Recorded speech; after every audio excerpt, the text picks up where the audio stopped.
thank you all very much for joining us today for the launch of our report on small arms proliferation and control measures in Ukraine. This really is actually a milestone moment for all of our team, so we are thrilled to have you among us.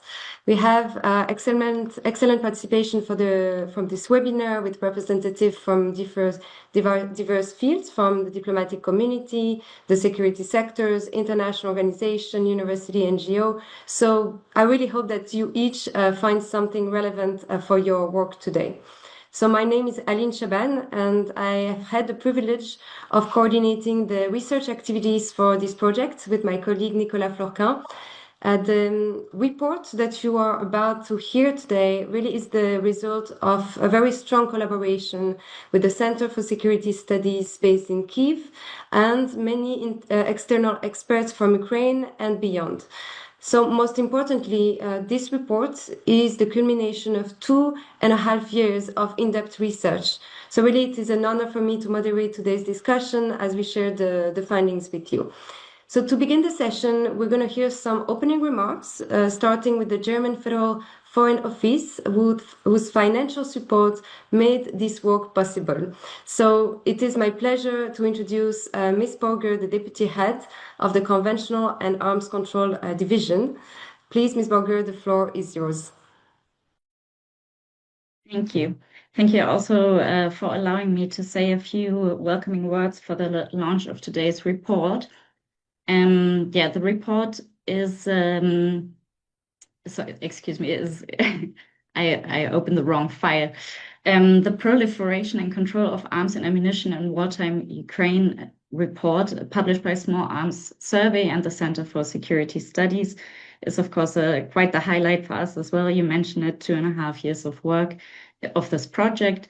As many of you know, Germany places very high priority on small arms and light weapons control and ammunition management. Germany is one of the largest bilateral donors in firearm projects worldwide, with a combined volume of up to 20 million euros annually.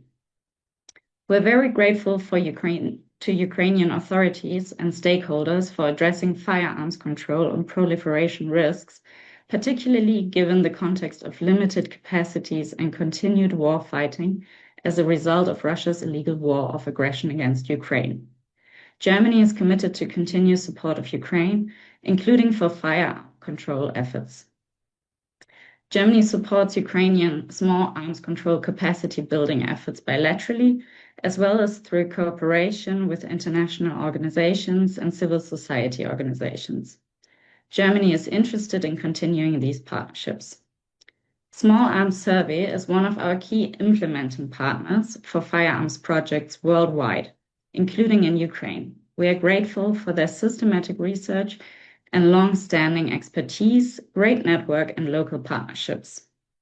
Regarding this particular SAS project and study, I would like to highlight, first of all, the strong local network enabling nationwide assessments and public surveys, and second, the comprehensive collections of publicly available data, systematic analysis, as well as valuable trend analysis.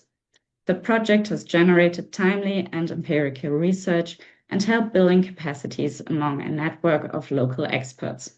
So I'm very much looking forward to hearing the study and the results, and thank you to all of you.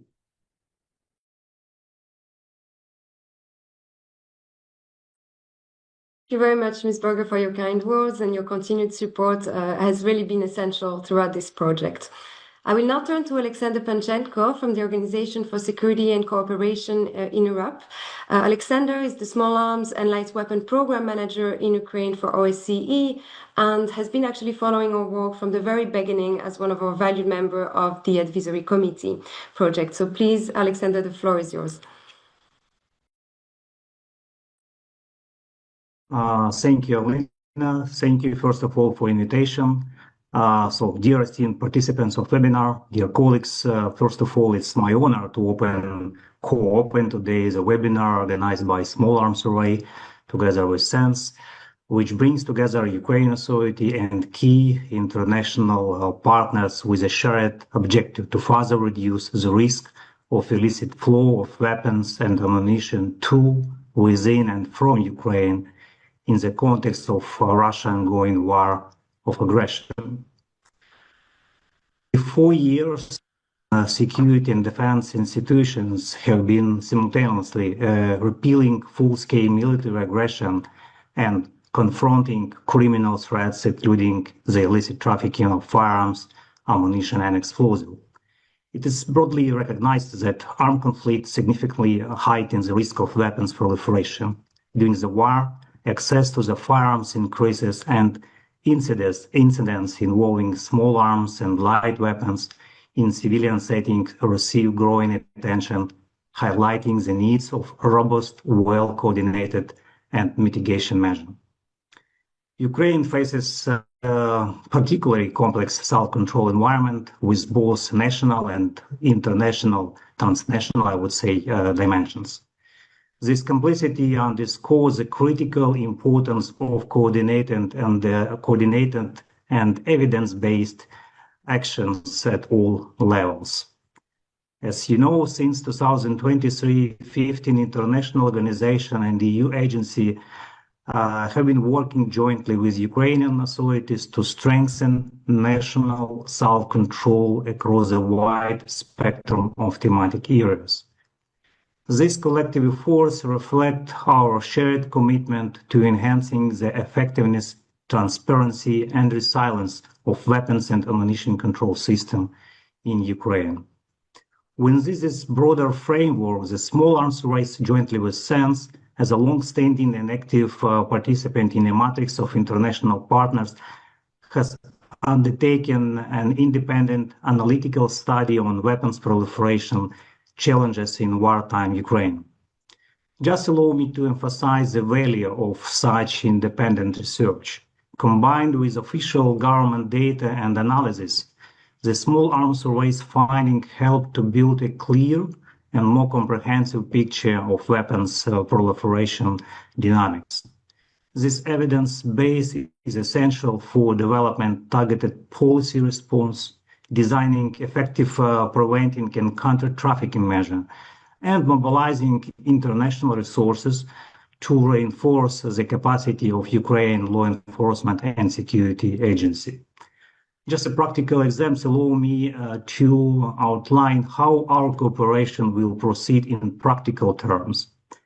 These findings of the study, Weapons Compass, Proliferation and Control of Arms and Ammunition in Wartime Ukraine, will be used by OEC in close partnership with the Ministry of Internal Affairs of Ukraine to inform the preparation of next year nationwide public opinion survey and communication campaign.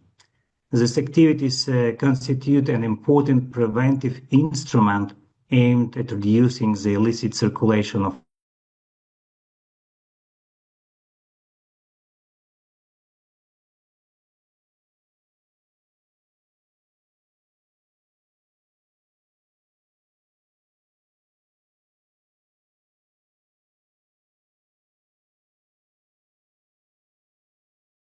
nation.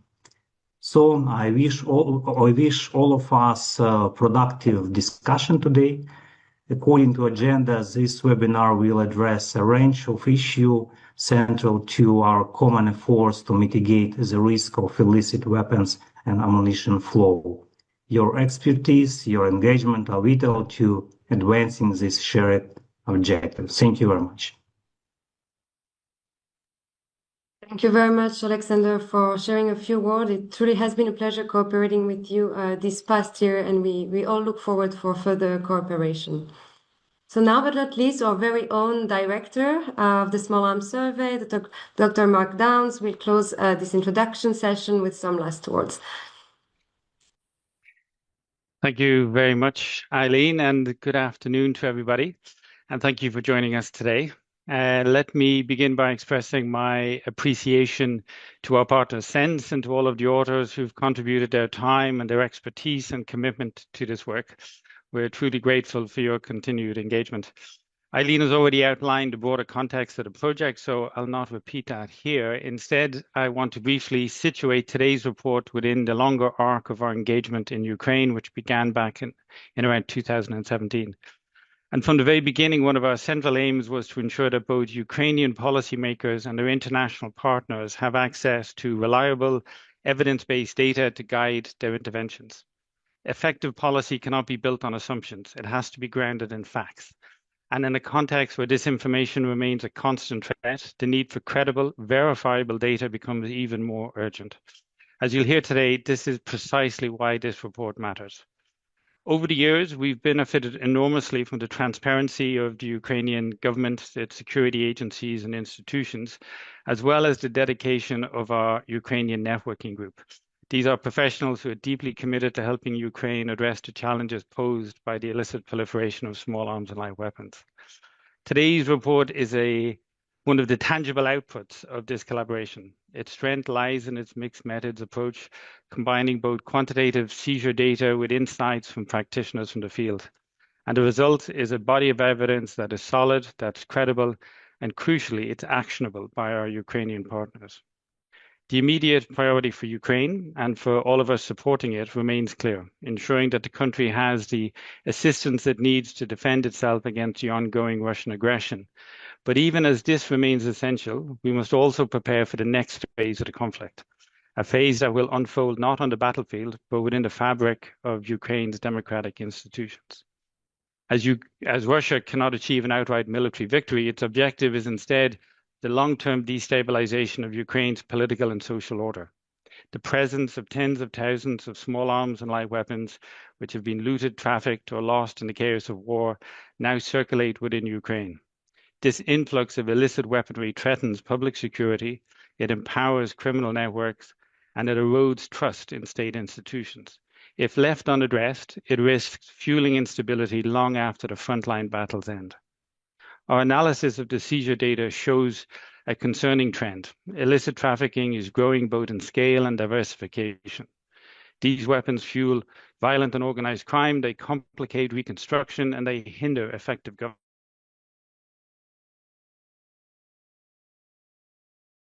governance. Let's make it clear. Unchecked proliferation can undermine recovery for decades. Supporting Ukraine, therefore, means more than providing ammunition or intelligence. It means helping the Ukrainian government strengthen its armed control mechanisms, secure and manage stockpiles to prevent diversion, and develop the law enforcement and judicial capacity needed to investigate, prosecute, and dismantle trafficking networks. This is not a question of choosing one priority over another. Defending Ukraine today and building resilience for tomorrow must go hand in hand. And that's why today's discussion and the evidence presented in this report is so important. I look forward to hearing from our panel and continuing this vital work with many of you. Thanks, Eileen. Back to you. Thank you very much, Mark. I hope these opening remarks sheds a bit of light on the context in which this report was produced. Now, I just want to outline really quickly the plan for this session. This webinar is actually structured in two main parts. So the first session will be a series of 3 presentations that delves into the more substantive matter, so issues related directly to the arms dynamic, the management of trophy weapons, and public perceptions of firearms proliferations. These 3 presentations actually represent the 3 first chapter of the report. And after this presentation, we will move on to the second part of the webinar, which is aimed to be a little bit more forward-looking with the focus on policy implication. And here we have the pleasure to have some practitioners from Ukraine who will discuss some of the findings with us and share some of their impressions. Just one word about housekeeping matters. I would like to encourage you all to submit your questions through the Q&A box throughout the duration of the webinar. We might not, of course, be able to respond to each of them, but we also encourage you to reach out to us bilaterally if you have any questions or comments regarding the report or some of the things that have been said today. Last but not least, as you know, Ukraine is facing regular electricity cuts, so we hope it won't affect too much our colleagues who are in Ukraine at the moment, but it is a possibility, in which case we ask for a little bit of patience. They might require them a few minutes to reconnect, so please keep that in mind. And with that, I think we shall begin. So I would like to introduce my dear colleague, Matt Schroeder. Matt is a senior researcher at the Small Arms Survey, where he studies the illicit proliferation of small arms and strategies for mitigating the threat. He has worked on different regions, focusing always on the illicit trafficking of proliferation. He's done a lot of research, notably in Afghanistan, in Europe, the Caribbean, and his expertise is very much also around weapon identification. Please, Matt, the floor is yours. Thank you very much, Eileen. I'll just, there we go. All right, so next slide, please. One more slide. So thanks. What I thought I'd do today is just provide a brief overview of our research goals, talk a bit about one of the key motivations for undertaking the research for this chapter, and then briefly summarize some of our key findings. So I'll start with the research goals. First one, determine whether and how illicit arms flows and inventories in Ukraine have changed since the full-scale invasion, and the massive influx of small arms, light weapons, and ammunition, both deployed with the Russians and also exported to Ukraine in response to the invasion. And then secondly, assess the claims of widespread high-level diversion of arms and ammunition from Ukrainian military stocks. Next slide, please. And so the motivation for both goals, but particularly the second one, stems from our observation of a constant deluge of claims about, not just about diversion, but about high-level diversion resulting from corruption and subsequent international trafficking of some of the most sensitive weapons that the Europeans provided to Ukraine. Some of these claims, and a lot of them originating either with the Russian government or with Russia's proxies on media and social media. Some of these claims are pretty easy to refute, such as the quote-unquote Ukrainian Javelin that was spotted in Mexico, which was actually an AT-4, a weapon that's been circulating in Latin America for decades. Others, not so easy, not because they're less dubious, but because there wasn't the data and analysis required to kind of systematically assess and refute them.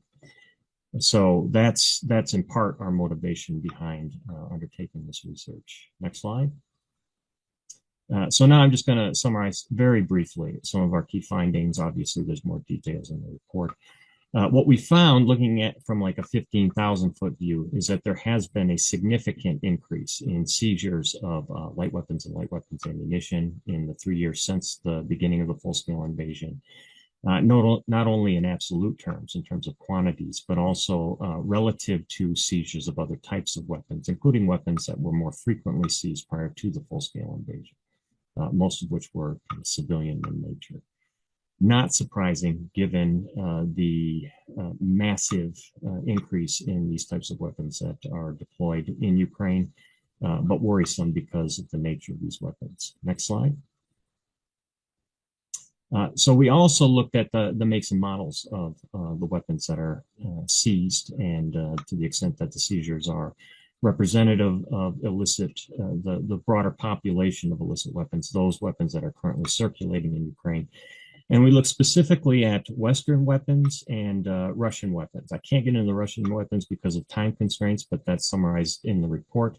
But here is a brief summary of our findings on Western weapons. And what we mean by Western weapons are weapons that were manufactured and exported to Ukraine by EU and NATO and other European countries that we had not seen outside of government control in illicit inventories prior to the full-scale invasion. So this would be, so any occurrences of these weapons outside of government control in the seizures, that would be new proliferation. And what we found was that recently imported Western weapons have proliferated widely, but only in small numbers. And this box contains some of the data that we generated as a result of our research. And so the number of oblasts in which we've identified these weapons, and I'm speaking specifically about grenades. We looked at grenades and shoulder-fired rockets. So 23 of the 24 oblasts, we identified Western models. And I guarantee you they're also in the 24th oblast, but there were some data shortages that affected that. but in relatively small quantities. So of the 4,129 grenades that we identified in photos of seized weapons by model, only 11% were Western weapons. So the vast majority are still what we call legacy weapons. These are makes and models, primarily Soviet era items that have been circulating in Ukraine since at least 2014. Another important data point is seizures of 10 or more grenades of the same model. So this is the type of seizure that one might expect if there is a lot of weapons going out the back door to enrich a corrupt kernel. The kind of diversion that the Russians claim is happening in Ukraine. We saw very little evidence of this. Of the 1,177 seizures we studied, only 48 included 10 seizures of 10 or more grenades of the same model. And of those 48, only 2 contained 10 or more grenades of the same model that were Western models. So in short, in regards to grenades and shoulder fire rockets, are 2 proxy categories. We haven't seen any evidence of systematic high level diversion claimed by the Russians. Next slide. We also looked at portable missiles, both because these are some of the most sensitive items in Ukraine outside of government control, and because they were the focus of a lot of the mis and disinformation. And what we found is largely similar to what we found with the other categories. We found in the table on the left-hand side, those are all of the incidents of seizures of portable missiles, so man-portable air defense systems, anti-tank guided missiles that we identified in the seizure summaries. And as you can see, there aren't that many. And if you look at the details, most of them were small seizures. So just 1 or 2 items, usually missiles, very rarely complete systems. And also 9 of the 10 were of legacy systems. Same Soviet design systems that we'd seen outside of Ukraine since well before 2022, the one exception being a single next generation light anti-tank weapon, NLAW, that was seized from traffickers in 2024. Because of the importance of this particular set of weapons, we also attempted to corroborate this data or check this data by looking at data which is very detailed in documentation generated as a result of prosecutions of weapons-related offenses in Ukraine. So we refer to these as just shorthand for court cases. And of the 20 cases we identified that involved portable missiles, so it would be illicit transfer, illicit possession, or illicit transport, 18 were of small quantities. Again, similar to the ones in the table, 5 or fewer components. And then also very few Western systems, only 5 cases, 4 of which consisted of a single anti-tank guided missile. And then finally, almost all of them, 18 of the 20 were domestic. The 2 international cases involving intended international transfers of portable missiles involved legacy systems. So no evidence to support the claims of shiploads of Stingers and Javelins being either diverted within Ukraine or outside of Ukraine. Next slide. What we did find, however, is that there is a very significant proliferation problem within Ukraine, and less of the portable missiles and more of just the more mundane but equally lethal types of items that are just a regular part of warfare. So, and so one of our conclusions, I think is very important, is that the most affected population are Ukrainians. And this seems self-evident, but you wouldn't guess it based on international media coverage, which tends to focus on the potential of significant international trafficking or the mis and disinformation spouted by the Russians. But it is Ukrainians who are suffering from this problem, and it is Ukrainians that will continue to suffer for the foreseeable future. And just to give you an example of how widespread this proliferation is, we use grenades in the report, and they're found by civilians in every conceivable location. And there's a list of just a few examples from the 2-year period that we studied in the box below. Some of these are reported to authorities and they're disposed of properly, but others are taken home. They're put in sheds, they're put in garages, they're put in kitchen cabinets. And this poses an immediate threat to the family members, both from accidental explosion, but also from deliberate use. But not just family members, but also first responders, neighbors, and the community at large. There are cases of grenades being used in road rage incidents, in attempted robberies, and even in suicides. So it's a huge problem, and it requires sustained attention, not just immediately, but for the foreseeable future. So I'll stop there and turn the floor back over to Elaine. Thank you very much, Matt, for these insights. So I would like now to turn to Dr. Taras Fedirko. Taras is a political and economic anthropologist studying how social movements organize to transform our economies, political institutions, and capitalist value and value labor regime. He's also a lecturer at the School of Social and Political Science at the University of Glasgow and a senior research fellow at the Institute for Human Science in Vienna. Please, Taras. Thank you, Aline. Good afternoon or good evening, colleagues. And it's a particular pleasure to be here today to be presenting the results of our work. And I will talk about chapter 2, which I co-wrote with my colleague Marina Maleoniuk. She's a pseudonym in Ukraine. And this chapter is about trophy weapons. Next slide, please. As Matt has mentioned, one of the type of items that his chapter covered and that the report covers are Russian origin small arms and light weapons and ammunition. And this is really what we've been looking at when we were talking about trophy weapons. And one of the issues is that these weapons are captured by Ukrainian troops and then proliferate on the front line and to a lesser extent in the rear. And there really is no other way or no better way to find out about this than to ask the people who are capturing these weapons. And this is what we did. We conducted 60 in-depth semi-structured interviews ranging between 1 and 3 hours with various people who would know about the capture and proliferation of these and circulation of these weapons. And that mainly means combatants and veterans, mostly at the sort of soldier level, but also some of the officer rank, military activists, members of families, civilians in frontline areas. Of those people, about half or 32 were with current or former military service people all across the defense forces. And of the 60 interviews, 51 mentioned some kind of weapons and ammunition, and 28 mention or reflect on the fact of presence of trophy weapons. And we studied that, we transcribed the interviews and we did an inductive thematic analysis, which was open to incorporating any evidence of or discussions of trophy weapons. Next slide, please. Before I tell you the upshot, and really the results are quite complex, but before I tell you the upshot of those results, I need to first spend some time disambiguating the terms. When we talk about trophy weapons or trofejna zbroja in Ukrainian, we really are not talking about any kinds of weapons which are found on the battlefield or in territories which have been abandoned by retreating Russian or Ukrainian troops. We are talking specifically, and according to Ukrainian secondary legislation, we're talking about weapons seized on the battlefield or in the context of post-combat operations from the troops of the aggressor state. And in Ukrainian context, it means Ukrainian military personnel seizing Russian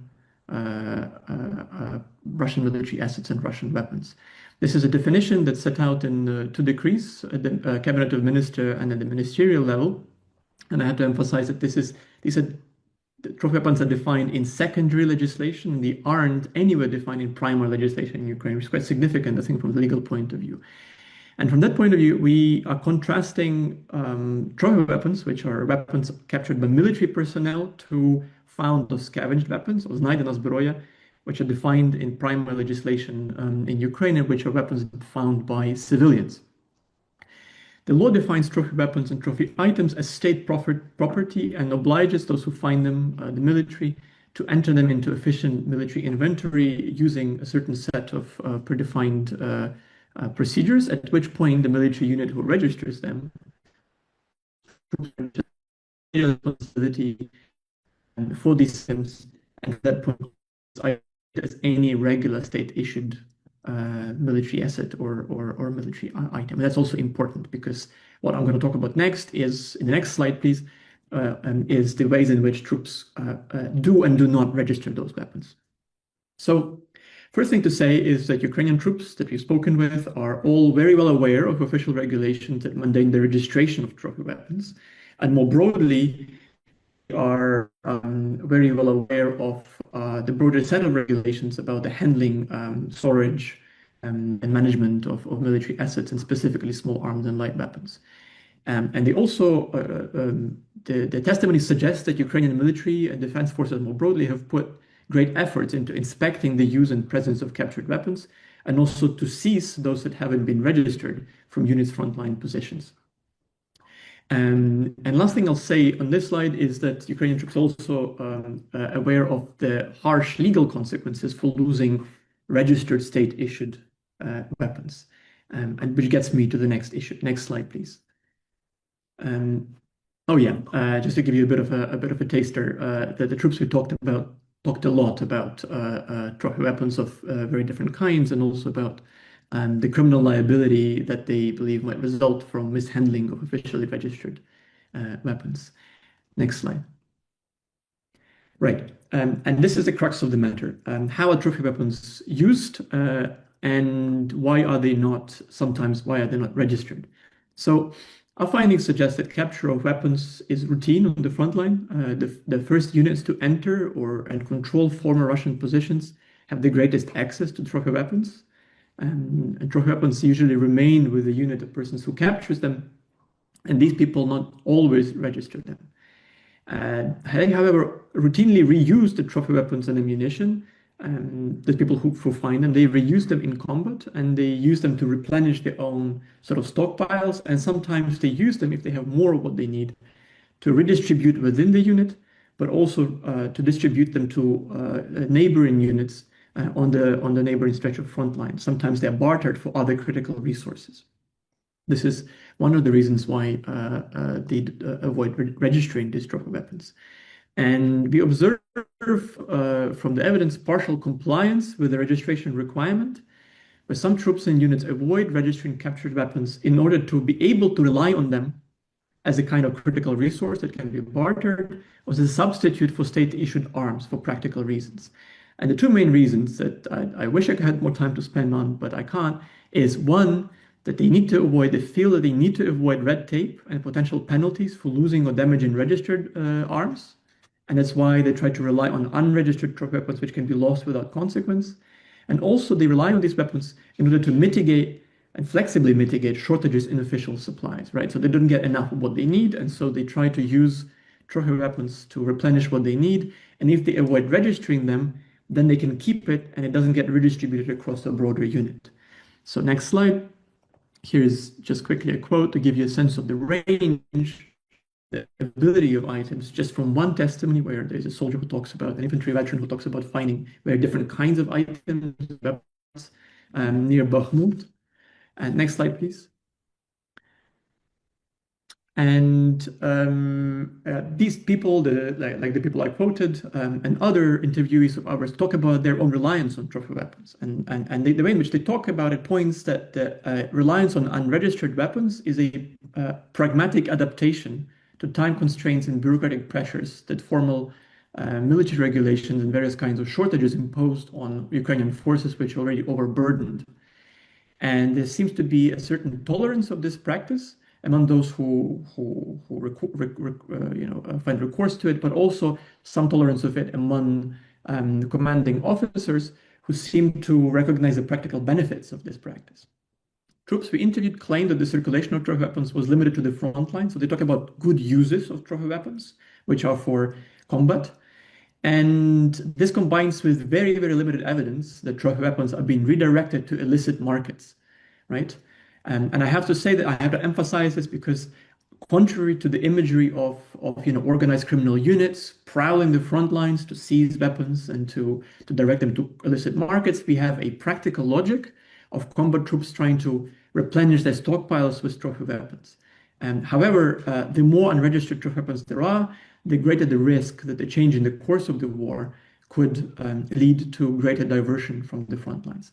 And I'll stop here. Thank you.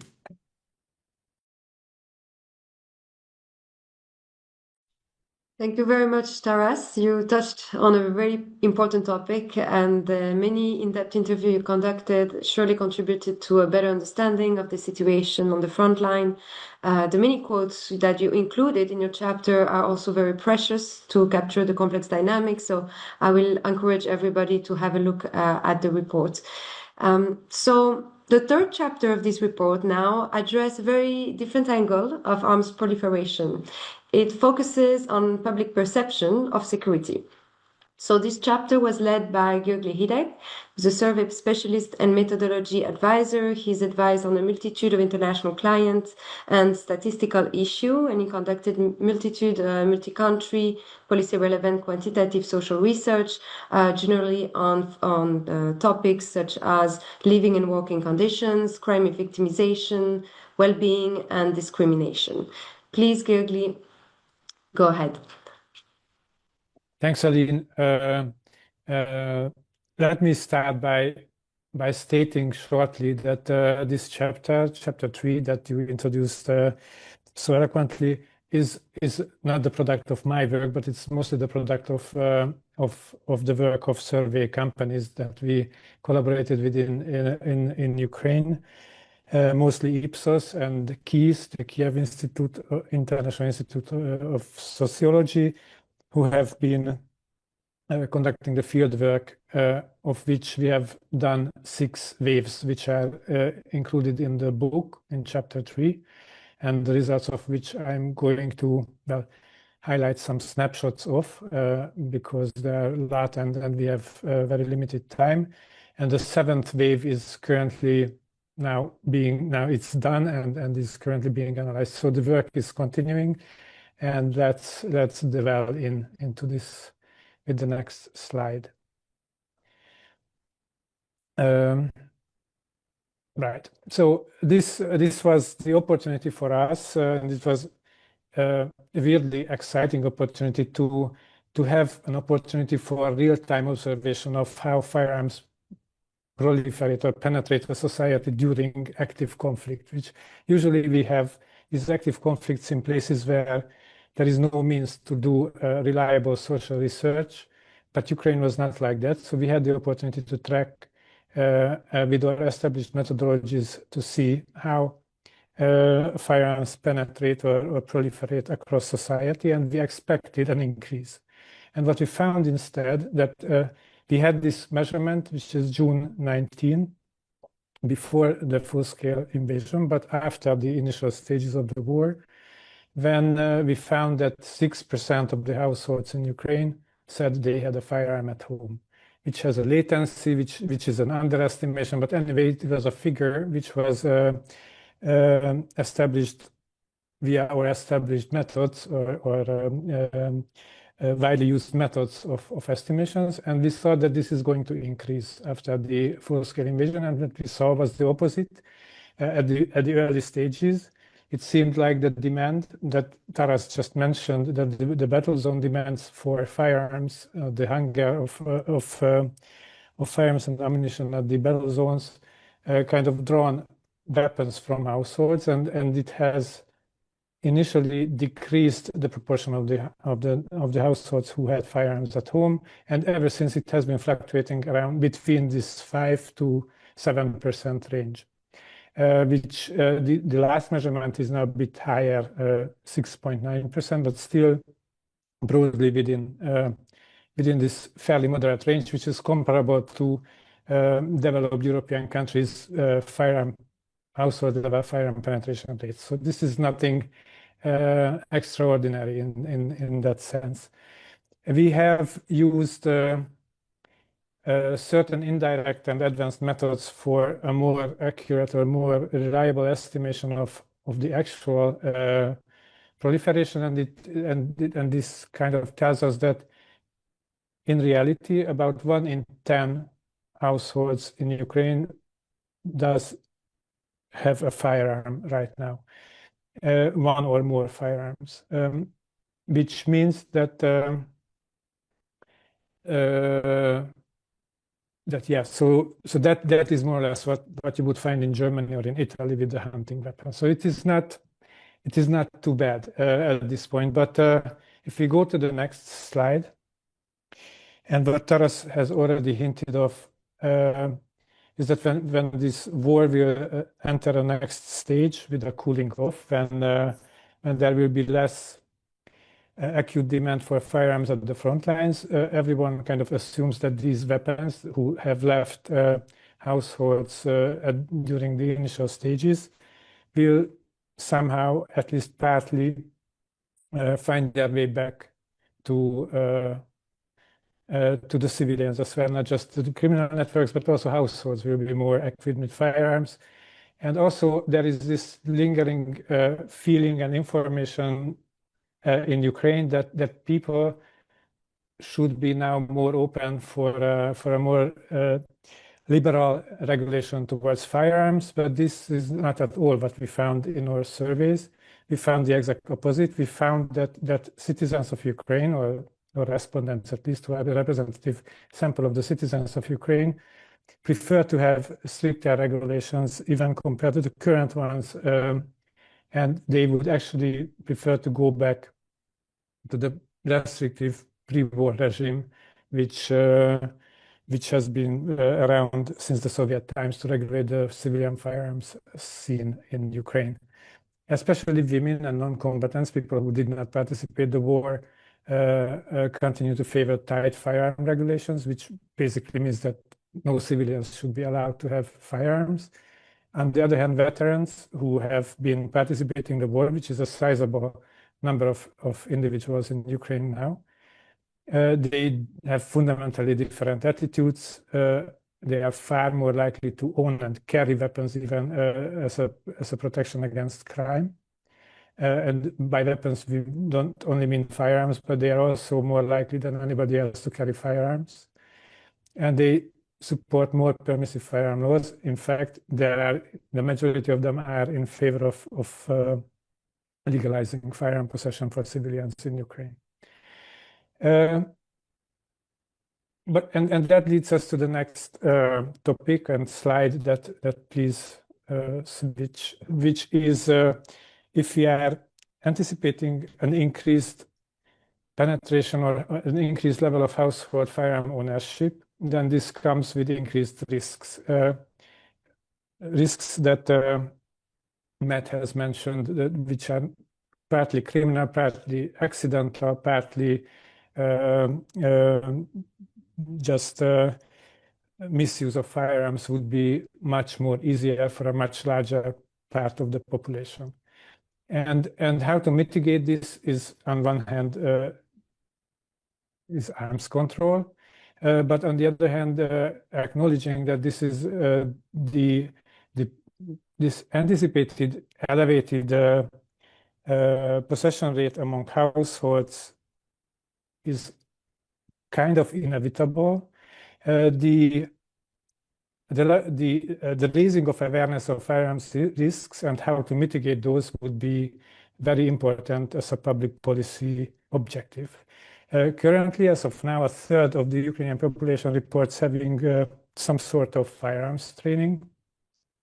Most of them are men who received training in a formal setting through armed services, mostly military, or some of them from other security institutions. But there are people who said that they have received training informally or from their own learning through resources that they found. And we tested people's awareness of various security and safety measures. We found gaps. For example, 40% of Ukrainians can't recall any rule for handling a firearm. Not to point to anybody, always assume it's loaded, so not any of those. And only 24%, a quarter of those who have firearms at home, were able to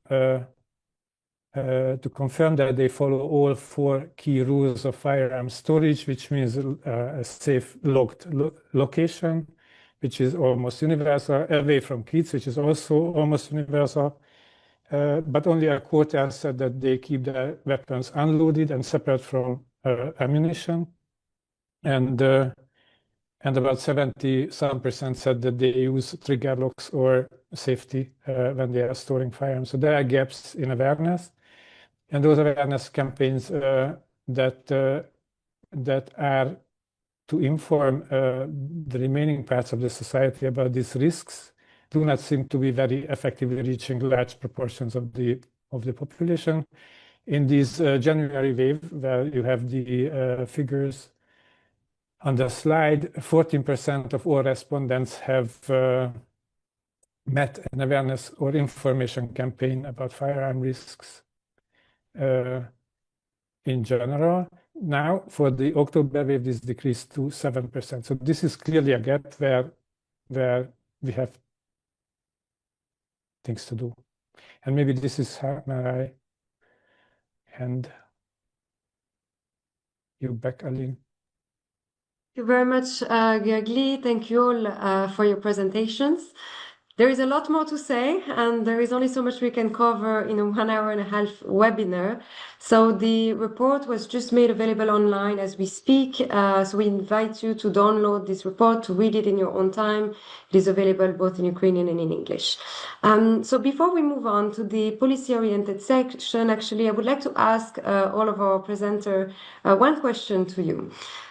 So given our improved understanding of the dynamics surrounding arms proliferation in Ukraine now, because thanks to the data that you have each gathered, what do you believe are the most critical priority for policymakers right now to effectively mitigate proliferation risks? And I know that you have mentioned a few of them in the report, but for this webinar, I would like you to select one or two that you communicate to the audience. And I would like to start with you, Gergely, because the content you just presented is still very fresh in everyone's mind. Thanks, Aline. Okay, so we may assume that there will be now a turn in the tide. Hopefully, we are edging closer to some sort of resolution or cooling down the conflict.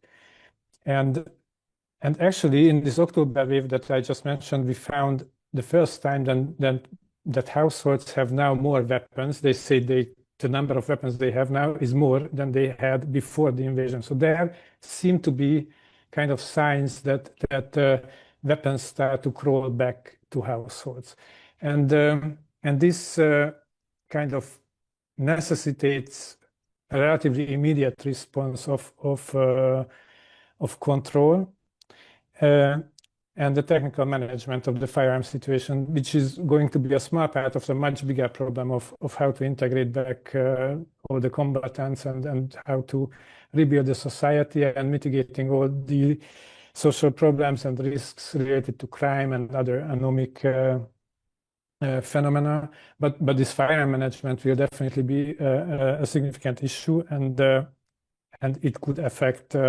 development opportunities for a longer term. So this is clearly the key primary policy effort, but it's a very broad one. More closely, I think it is going to be a challenge to somehow reconcile the reality of an increased membership of firearms that have dubious legal status, trophy weapons, scavenged weapons that people will increasingly find when they are let back closer to the battle zones, and on the other hand, the clear expectation of the electorate to go back to that very restrictive regime of firearms, and that's a policy challenge that definitely needs addressing. And maybe, well, yeah, the information campaigns I already mentioned, that these are going to be crucial, that we need to teach about risks and how to handle firearms, because we must anticipate, even if we can control, it's better safe to be sorry. We must teach people how to handle and store firearms if they decide to have some at home. Thank you very much, Gergely. Thank you. I will move on now to Taras. Right, so lots can be said, but I'll say one thing, and that is that trophy weapons must be accounted for, controlled, and registered. And that does not just mean ramping up controls, right? So kind of ramping up the use of the stick, the punishing stick. It also means making it easier for troops to register, reducing the red tape to do with registration, and assuming these weapons as material, as assets on the balance sheet of various units. But it also means addressing the root causes of the resistance to registration, right? So one thing that I try to press on you is that there is a practical logic to capture of trophy weapons and to their non-registration, and that is that units are trying to solve various kinds of problems that they meet. And so without, for example, addressing the issues with sufficiency and stability of military supplies to frontline units, it's going to be more difficult to address the issue of registering and incentivizing the registration of trophy weapons. And so likewise, without if you don't reduce the underlying problem, which is that units are trying to fend off for themselves and thereby resort to informal barter with neighboring units in critical resources, which can be fuel on one occasion, right? Or it can be a trophy weapon. If you don't reduce incentives for that, meaning that if you don't ensure that units are well supplied, well provisioned, well paid, it's going to be more difficult to incentivize and to register trophy weapons, right? So you need to think a little bit out of the box in what is the sort of the ecosystem of practices within which the non-registration capture exists. And for that, I think it will be good to set up an expert, multi-stakeholder expert group that would try to look into the actual practices of capture, use, and proliferation of these weapons. Excellent. Thank you very much, Taras. And then last but not least, Matt. Yes, thanks very much. So I would say, so there's no panacea. There's no center of gravity for this problem. It requires a defense in depth that involves Ukrainian authorities at every level, but also neighboring authorities and authorities throughout regions where proliferation may be a concern at some point. But I will say that if I had to prioritize one thing, it would be identifying, securing, and disposing of weapons that are currently outside of government control. So there's a lot of pre-positioned and abandoned caches of weapons. Some of them are quite large, and they contain very formidable weapons. That appears to be one of the primary sources of illicit weapons for a lot of the arms traffickers. And so those need to be identified, and they need to be eliminated as a potential source. Similarly, for the small amounts of weapons that are proliferated throughout Ukraine, they already have a system for reporting them. That system, we need to make sure that they have enough resources, and we need to surge resources for the addressing both sources of weapons, both sources of loose weapons in a serious way. Preferably now, but definitely when the conflict starts to wind down. So I'll stop there.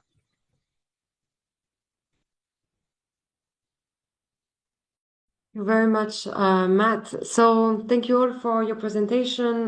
We will now move to the next segment of this webinar. And for this, we will hear from Victoria Voronina, Lieutenant Colonel Olga Merdova, and Evgen Chernikov.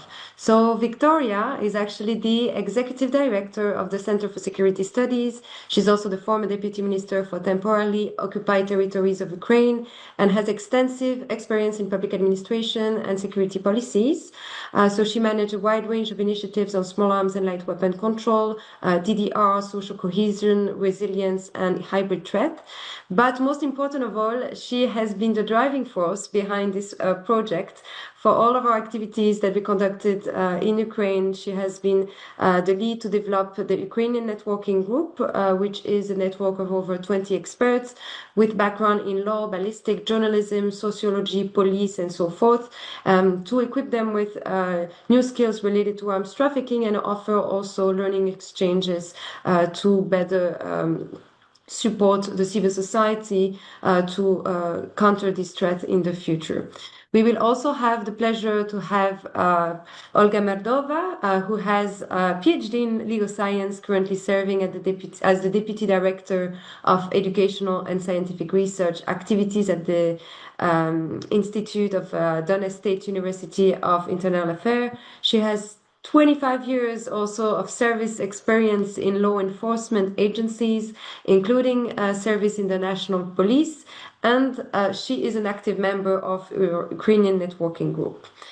And Evgen Chernikov is a representative of the European Union Advisory Mission in Ukraine, who is responsible for small arms and light weapon control. Evgen is also a former Ukrainian prosecutor with experience in prosecution and organized crime, also has a PhD in criminal law, and has been actively involved in the process of firearms control issue, in particular in harmonizing national legislation with the EU, cooperating with Parliament also in legal drafting. So I think we have an excellent panel to discuss all of these issues this afternoon. So Victoria will start this session by providing a presentation on the main finding of her chapter, as she is the author of the 4th chapter on arms control measures and legislation.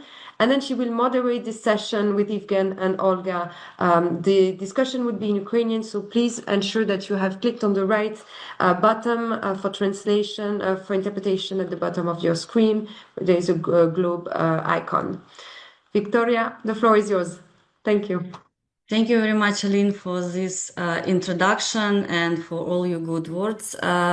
Actually, I am happy to be here now, and I'm also happy to see within the list of attendees a lot of members of our networking group we created in 2023, and we worked together for these 2.5 years with discussions, microgrant project, with implementation of a lot of our ideas throughout Ukraine in different regions, and we hope we continue our fruitful cooperation in next phases. So I would like to start my presentation with policy overview. Based here in Ukraine, we heard a lot about the situation with legislation, with some lags, with some gaps. We had a lot of consultation with Ukrainian experts, with lawyers. We used materials that conducted within our microgrant research and put it in a chapter that Aline already mentioned about measures to prevent diversion and misuse of civilian-held firearms. Наступний слайд, будь ласка. Next slide. Okay, thank you. So I would like to start with the situation that's very familiar for all Ukrainians, that we don't have still the law of civilian armed possession or civilian weapons, right on civilians to possess weapons. And since Ukrainian independence, we have no proper law on this issue. And the most tricky situation is that according to Ukrainian constitution, all our rights should be established by law, but not by laws like regulations. But in fact, in Ukraine, since 1998, we have the regulation order of the Ministry of Interior. A lot of people know it already. It's order number 622 that regulate all issues of armed possession, transportation, storages, etc. But unfortunately, no law. In different years, our parliament made some attempts to adopt the appropriate legislation, but still the process is not very successful. As for now, we have draft law, the current draft law number 5708, but it's still not very consistent with international standards, with EU directive, with UN protocol. Actually, this law passed the first reading, and after the first reading in the Verkhovna Rada, the draft was the authors of the draft received more than 300 edits, and for the second hearing it was included in our parliament, but still was not in a session in a hall of during the hearing. Also, we don't have good regulation, legislation about full spectrum of weapons that connected to the wartime. We don't have this legal clarity on trophy and award weapons or weapons held by volunteer formation of territorial communities. It doesn't mean that we have nothing. We have some regulations, we have some bylaws, but it's separated in different legislative acts.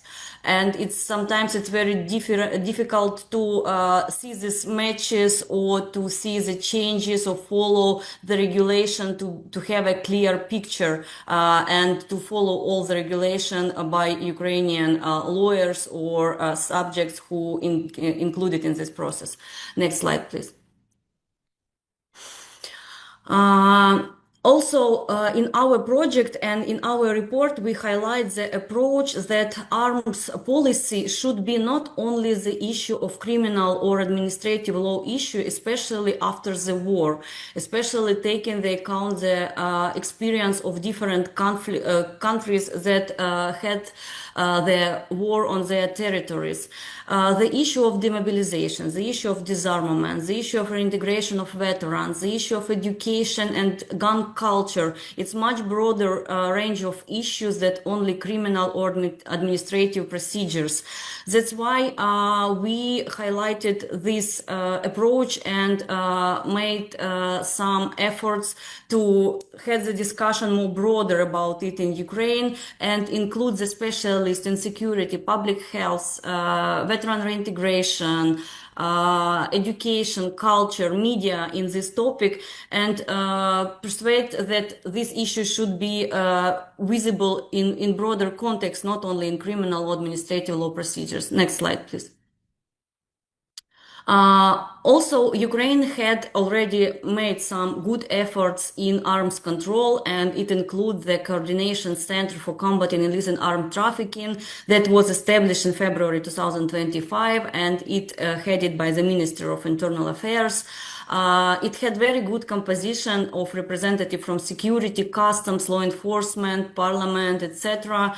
And the goal of this center is to coordinate stakeholders, but at the same time, we unfortunately should admit that this organ, this authority is an advisory temporary institution, not even institution, the advisory temporary body of the Cabinet of Ministers of Ukraine, and it has lack of formal structure and no institutional entering, actually no executive power. It can develop proposals, but it cannot implement such proposals. So all decisions or all recommendations made by this coordination center should still come back to the authority that initiated it or under mandate of it is this particular issue, and passed through this authority, through the Cabinet of Ministers, through the Secretariat of Cabinet of Ministers again and again to be adopted by the government of Ukraine. And actually the coordination remains ad hoc despite of the good example of establishing contact point actually within this coordination center on the basis of police, but still a bit lack of information of their activity is public. It's understandable that it could be sensitive information for Ukraine, but at the same time it could be double subordination of different for different professionals working in this area, for example for police officers or for border protection officers and others. Next slide, please. We also highlighted the issue of the numbers of illegal arms trafficking, illegal weapons, and we know that officially stated by the leadership of Ministry of Interior and leadership of National Police that we have in illegal circulation from 2 to 5 million weapons illegal. But at the same time, take into account our, Ukrainian initiative on declaration that look amazing to declare weapons by civilians even during wartime. That's already started. The declaration campaign shows the result like 13,000 items were declared since November until September 2025. So to compare these two figures, it's very crucial to understand the baseline timeline and the efficiency of the efforts taken by Ukrainian law enforcement agencies to reach such numbers. Also, we have some lacks, and expert admitted that Ukrainian unified register of weapons that existed since 2023 and contain information about legally possessed firearms or other types of weapons. It's very good for accountability and checks, but some experts admit that this register should be synchronized with other database and other registers. And this register exclude information about military trophy or scavenged arms and have limited scope. So it could be the issue for discussion during wartime or after wartime, but a lot of experts admit that it should be synchronized with other database in Ukraine. Next slide, please. And I would like to finish my presentation and overview with the issue I already said at the beginning. That's about the arms policy or weapons policy that should be seen as broader as a responsibility not only of law enforcement agencies but the broader actors and also the part of community police. And in this case, civil society organization and local self-government bodies should be included in this process broadly, like they were already included in mine action or were previously included in countering drugs trafficking or working with youth or any other prevention measures that can be under their responsibility, taking into account their level of trust among society, taking into account the previous experience of states that went through the conflict, like in Balkans or other states. And also civil society organizations should be included in this process more broadly as actors that can support and be partner for other authorities in Ukraine. So I will stop now here, and as Aline already mentioned, we have this mixed format of presentation and discussion today, and I would like to invite the two colleagues who work with us as a part of UNG network and also as advisory committee, Olga Merdova and Yevgen Chernikov, and I will switch in Ukrainian language now to have this discussion with them. Я би хотіла одразу задати своє перше питання. I would like to start by asking the first question about the lack of law on weapons or the legalization of the ownership of weapons, something that is being discussed by the public and the police and law enforcement agencies for a very long time now. But this law should also be in full compliance with regulatory acts of the European Union. And my question is this. As a representative of the EUM mission in Ukraine, what needs to be done to harmonize all that and whether it could be handled by the draft law that everybody talks about?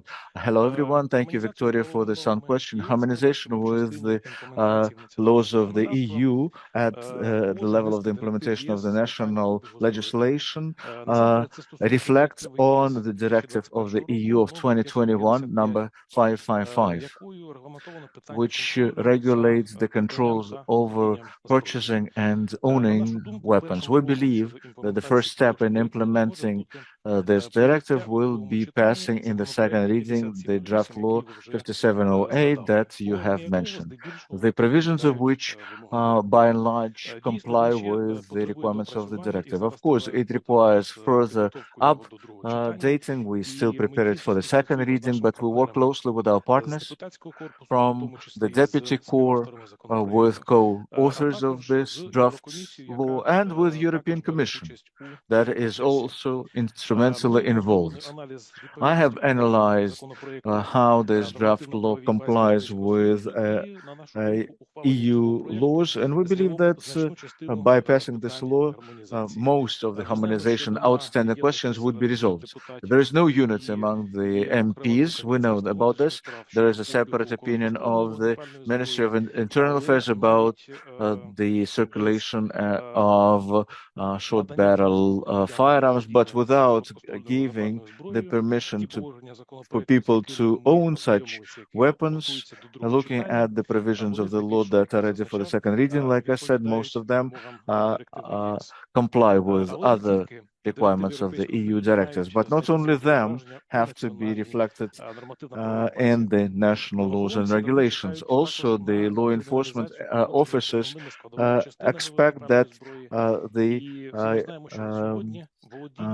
criminalization of the use of separate components would also be introduced, because right now owning a barrel or a trigger would not be criminalized. And again, there is another initiative to differentiate the punishment for illicit ownership, sales, manufacturing, or processing of weapons. Of course, there is huge threats to the civilians because of that. So it's important for the parliament to start finally treating this particular topic, which will then be reflected on the follow-up case law.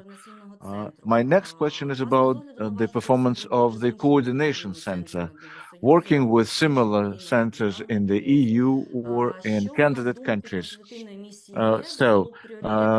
The consultative mission of EU, what do you believe should be the priorities for the performance of these coordination centers, and can you suggest what could be improved and streamlined?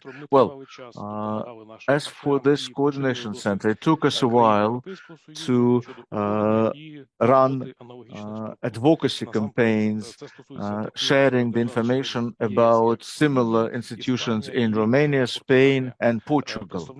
So we presented their cases to the representatives of the law enforcement agencies, their headquarters. We even arranged study tours so that they will have first-hand experience of observing how they operate. So the coordination center, as a result, was established more than a year now, but the fact that it's being established is not enough. So far, the coordination center only conducted one session in February 2025. And since then, I have not heard about any other sessions conducted.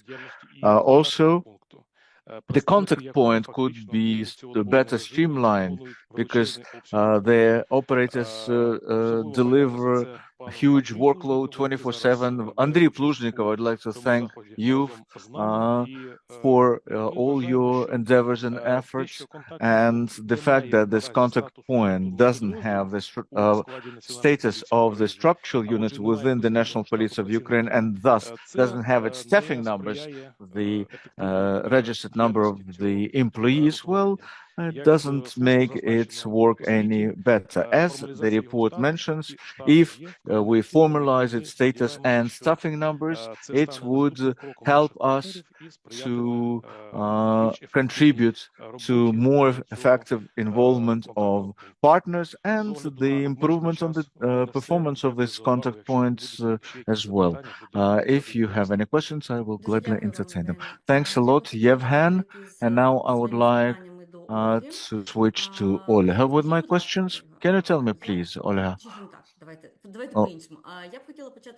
No, I would like to start by stating that being the member of the team of the Donetsk Internal Affairs Academy, you did your own survey about the trafficking in weapons, as well as diversion and misuse, and you have interviewed more than 16,000 police officers, and the information you have collected covered all the regions of Ukraine, and is probably one of the most in-depth currently available in Ukraine.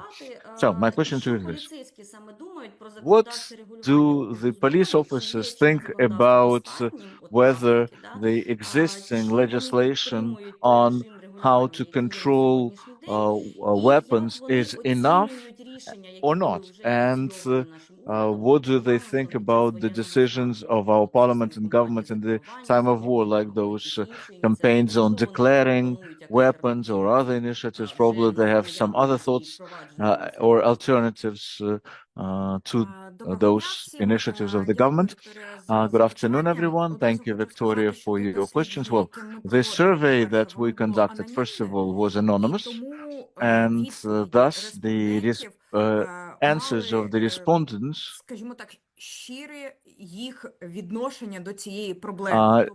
really demonstrated their sincere perception of the topic, because when you know that you stay anonymous, you can share some critical insights. Also, we received lots of evidence in support of some of the initiatives. So,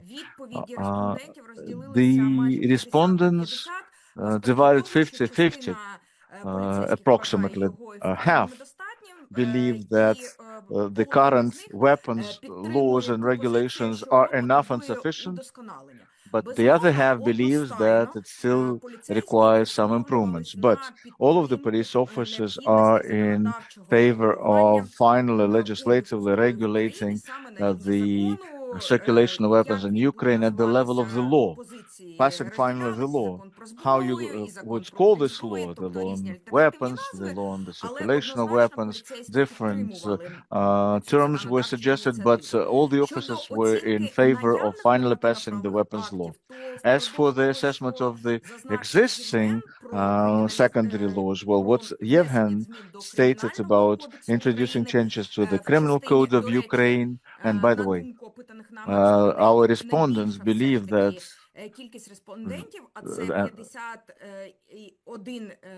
namely 51% of the respondents stated that what they need is the changes to be introduced into the criminal code of Ukraine. In particular, changing the existing provision of Article 236 of the Criminal Code of Ukraine, and we heard different positions here, like this norm doesn't require any alterations or adjustments, all the way to the other suggestions, like let's add some qualification traits, or let's strengthen and make the sanctions more rigid. And other respondents stated that we'll need to grade the liabilities. Well, 83% of the respondents unequivocally support the need to introduce criminal responsibility for illicit ownership, sales, or manufacturing of the components of firearms. And by the way, in your presentation, you mentioned about the changes in the law of Ukraine on introducing the procedure on declaration of arms, of weapons. So during our survey, that law was still a draft under review. So when we were generalizing the results of the survey already conducted, the law was already passed and adopted. So some of the aspects that the police officers mentioned in our interviews, namely what they suggested to improve bypassing this draft law, were eventually passed in the wording of the law, but still some of the provisions remained unregulated, even though the practitioners suggested that they need to be tackled and improved. Thank you, Olha. Tell me more, please, about the approach on switching from only criminal and administrative justice to more to security policy perception, and we also discussed that prevention, prophylactics, and cooperation between various law enforcement agencies and the involvement of the residents of the communities is important. So,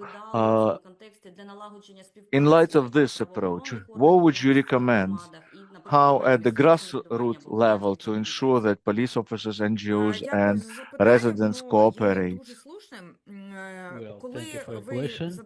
It's really an important one. As you were asking this question, it came up to my mind. I recall the policies that can be considered successful when in the end of the year 2015, beginning 2016, the matter of domestic violence was intensely touched upon, and back then there was no tight cooperation between civil organizations, law enforcement, local authorities, but gradually those initiatives that were implemented, they found support among the population.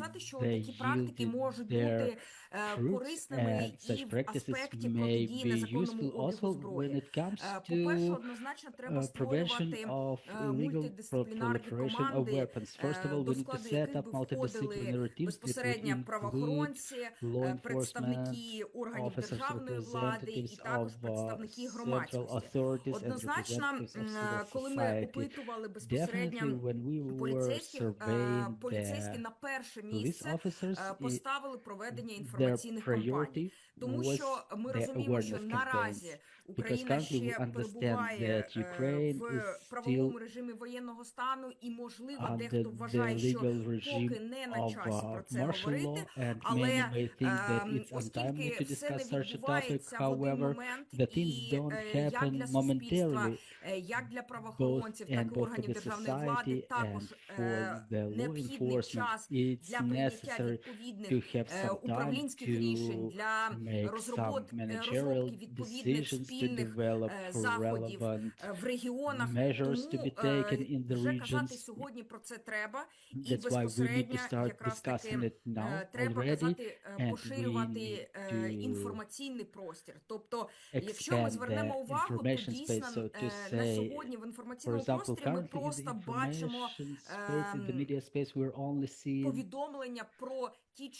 reports of these or those negative events or incidents taking place in our society. There was explosion there, shooting over here, there was a seizure. Obviously, there are reports of seizure of weapons, but when it comes to popularization of information that would stimulate the citizens to turn the weapons in, when it comes to some awareness-raising campaigns, covering safe handling, for example, I think that such campaigns are not sufficient, and this is the vector where we should apply our force, so to say. Thank you. So now I would like to give the floor to Aline. Thank you very much for your for your contributions. I think it was very helpful. So we'll move on now to the Q&A. We have a little bit of time left, and there has been a bit of interest actually from participants to hear more about trophy weapons and what's happening on the front. So I will turn to you, Taras, to answer this question. The question is the following: how clear-cut is the distinction between soldier or civilian in the context of Ukraine? So how many unregistered weapons might end up in civilian hands? And I mean, you already touched upon this in your presentation, but if you want to elaborate a little bit more on the practical reasons that the troops are keeping sometimes unregistered trophies, I think it may be helpful for many. Thank you, Aline, and thank you to the person asking the question. I mean, I want to first begin by reiterating the distinction between a trophy weapon as we take it from the Ukrainian regulations and legislation and found weapons, right? So when we're talking about trophy weapons, we're talking about weapons found by the military on the battlefield.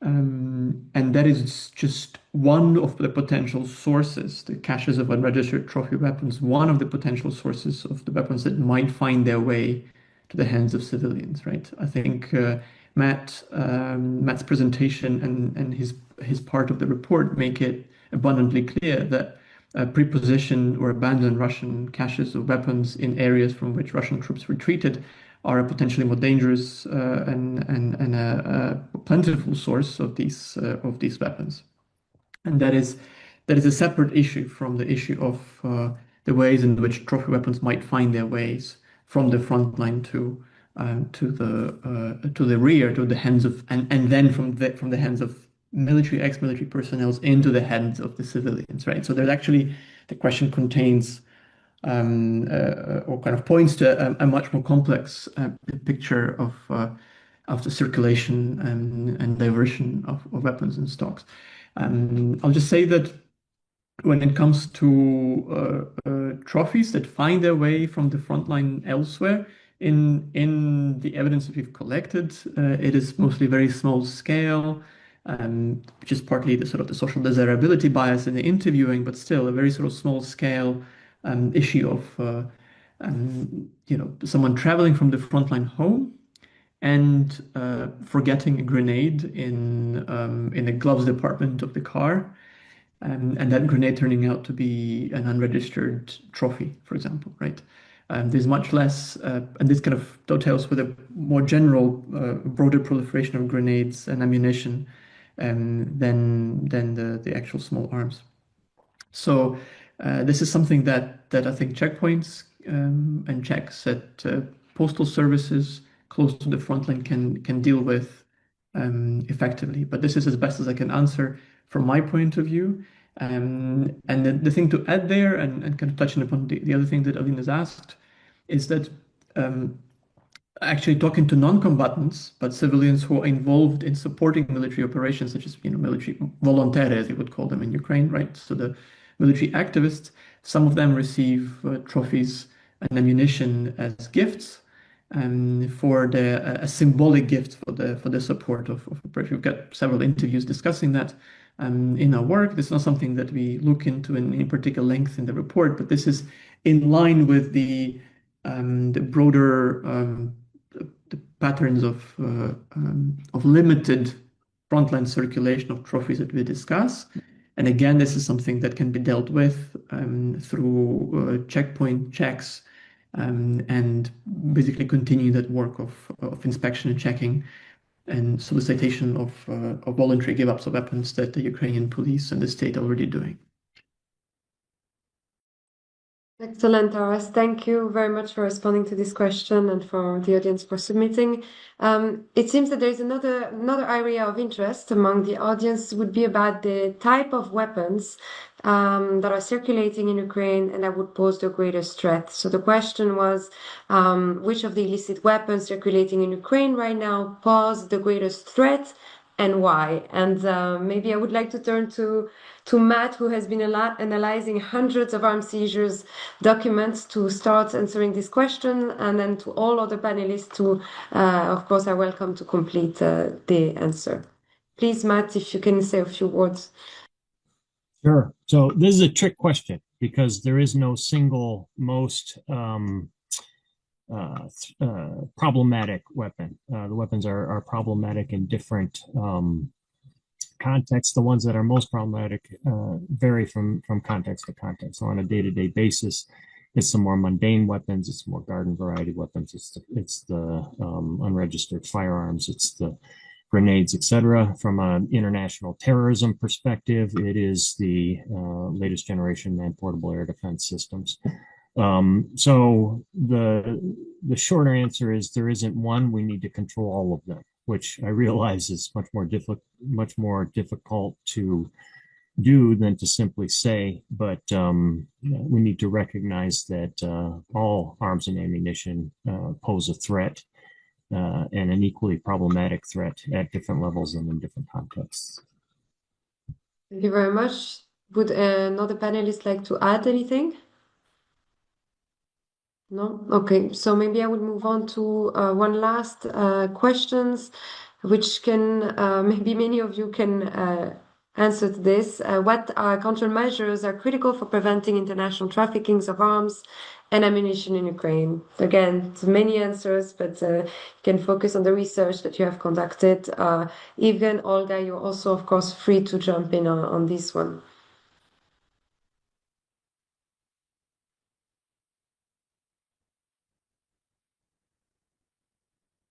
Maybe Matt, can I ask you? I know you have Sure. worked a bit on this, and we've had a few Yeah, exchanges so on this. of course. So I would say, again, it's the idea of a defense in depth.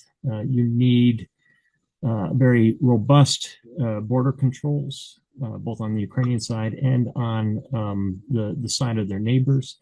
You need, and again, I just want to underscore the absolute importance of securing those loose weapons, because those loose weapons are the low-hanging fruit for arms traffickers and arms traffickers, including those that may have designs on sending weapons outside of the country.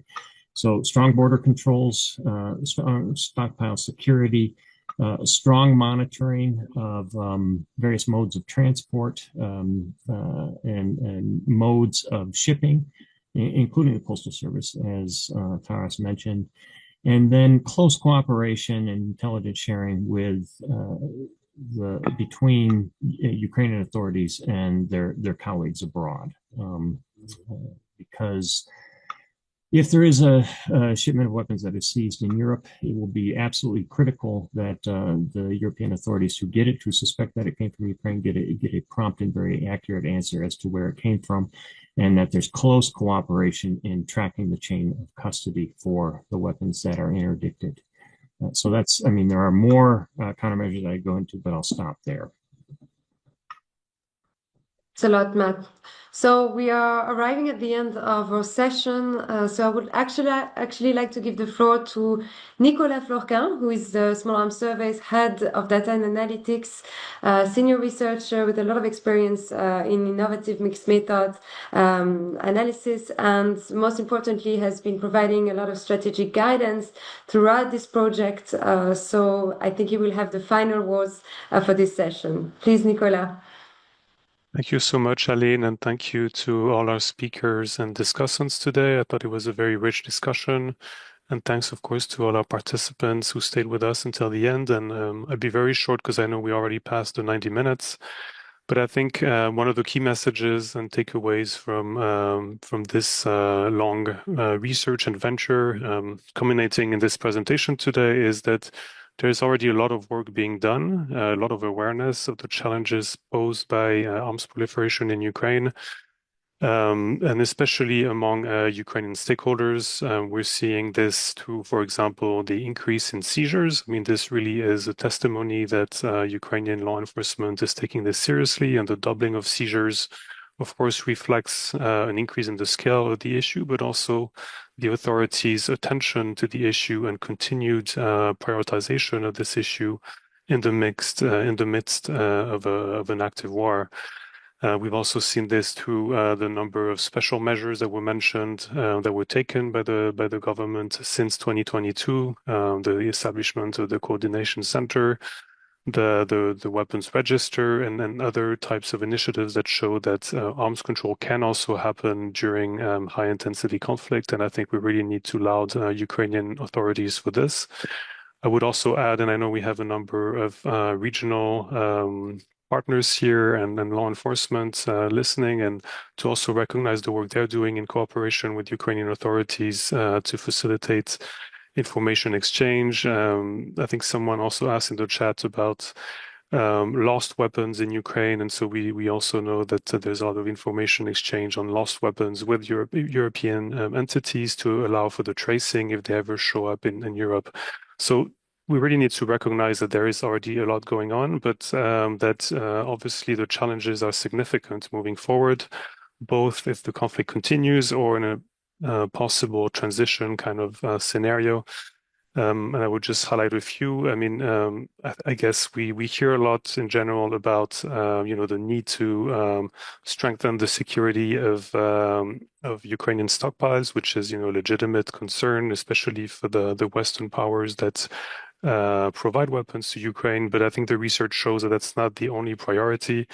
We saw in the work on seizures that actually abandoned caches near the front line or in liberated territories are possibly the main source at the moment of illicit weapons. So this clearly needs to be also looked at very seriously, and resources need to be allocated to interdicting trafficking from this kind of source.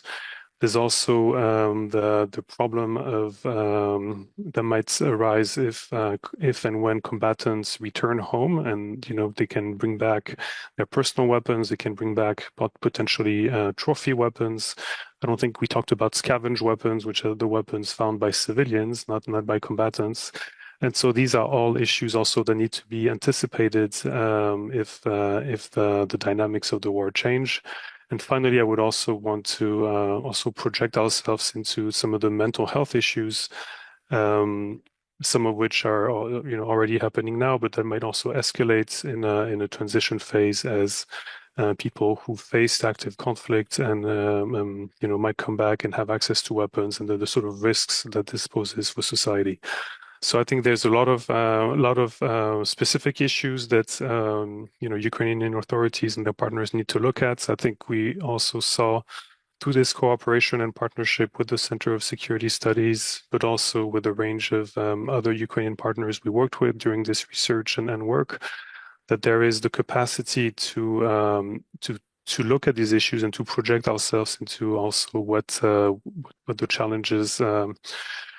The upcoming challenges might be and what potential solutions they are. So it's really not the last, the end of our work in Ukraine. I think we all really look forward to continuing these discussions and unpacking some of these issues further in the next years with our partners and the government.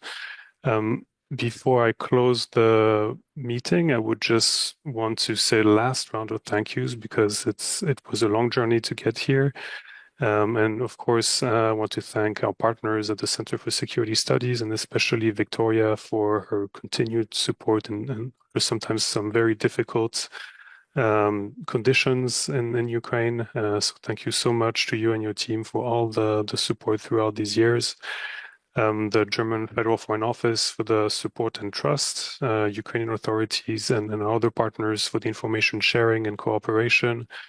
But also my colleagues at the Small Arms Survey. Aline, thank you for your excellent coordination of this project and leading to this report. And also special thanks to our publications team led by Olivia de Nonville for getting this report out on time for this event in both Ukrainian and English, which was no small feat. It's always the end of the year where everything happens, and we managed to do everything on time and at a very high level of standard.